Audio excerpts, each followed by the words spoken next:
어느 소년의 꿈은 이루어진다.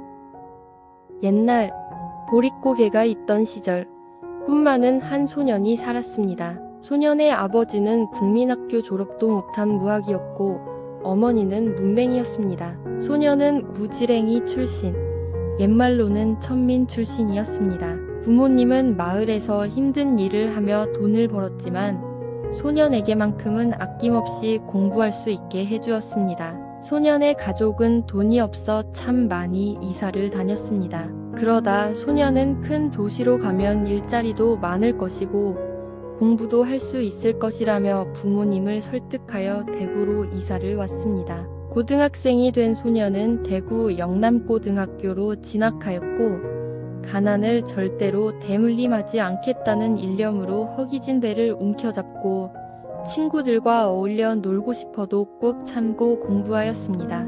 그러다 어느 날 아버지가 억울한 누명을 쓰고 감옥에 가게 되었습니다. 그 일로 소년은 이 세상에 아버지처럼 억울한 사람이 없어야겠다는 생각에 검사가 되기로 결심합니다. 밤낮 없이 열심히 공부한 결과 소년은 당당히 고려대학교 행정학과에 입학하게 됩니다. 부모님이 어렵게 마련해 주신 7만 원을 들고 상경에 대학 공부를 합니다. 어려운 형편이었기에 개인 공부 선생님을 하며 돈을 벌었지만 그리 넉넉하지 못했습니다.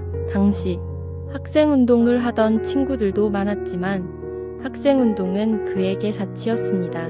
어느 추운 겨울밤이었습니다. 월급 800원을 벌기 위해 울산의 한 조선소 경비원으로 일하시던 아버지의 모습을 보았습니다. 추위를 잊으시려고 소주로 추위를 달래시던 아버지는 소년에게 공부 열심히 하라는 유언을 남기시고 결국 간암으로 돌아가셨습니다. 그렇게 소년은 대학 졸업과 병역을 미루면서 사법고시에 도전하게 되었고 3수 만에 사법고시에 합격하게 되었습니다. 검사 홍준표가 된 소년은 불의에는 언제나 당당하게 맞섰습니다. 그래서 부패한 권력자와 안폭한 조직폭력배들에게는 눈엣 가시 같은 존재였습니다. 그러다 슬롯머신 사건으로 유명해지고 그런 홍준표를 모델로 드라마까지 제작되었습니다. 하지만 강골검사 홍준표는 불의한 자들에게는 불편한 존재였고 그로 인해 검사직을 그만두고 변호사 사무실을 개업하게 되었습니다. 변호사 홍준표의 변호사 사무실과 그의 가족에게는 그에게 복수하려는 범죄자들의 협박이 있었습니다. 그렇게 소년은 가족을 지키기 위해 정치인이 되기로 합니다. 어느 날 소년의 인생 멘토인 어머니가 돌아가셨습니다. 소년은 대통령이 되어 내 어머니처럼 착한 사람도 잘 사는 세상을 만들겠다고 결심합니다. 그 꿈을 이루기 위해 당당한 정치인 홍준표는 2014년 첫 대통령 경선 후보로서 경선에 도전장을 던집니다.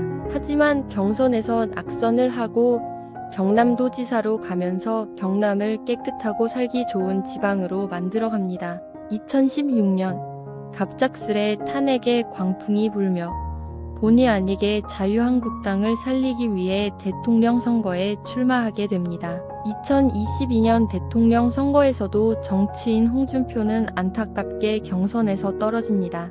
안타깝게 낙선을 하였지만 그가 가는 곳은 언제나 깨끗하고 살기 좋은 곳으로 바뀌었고 어느 곳에서나 늘 불의에는 당당하게 맞서고 가난하고 힘없는 이들에게는 한없이 너그러운 정치인 홍준표였습니다. 그리고 이제 다시 도전합니다.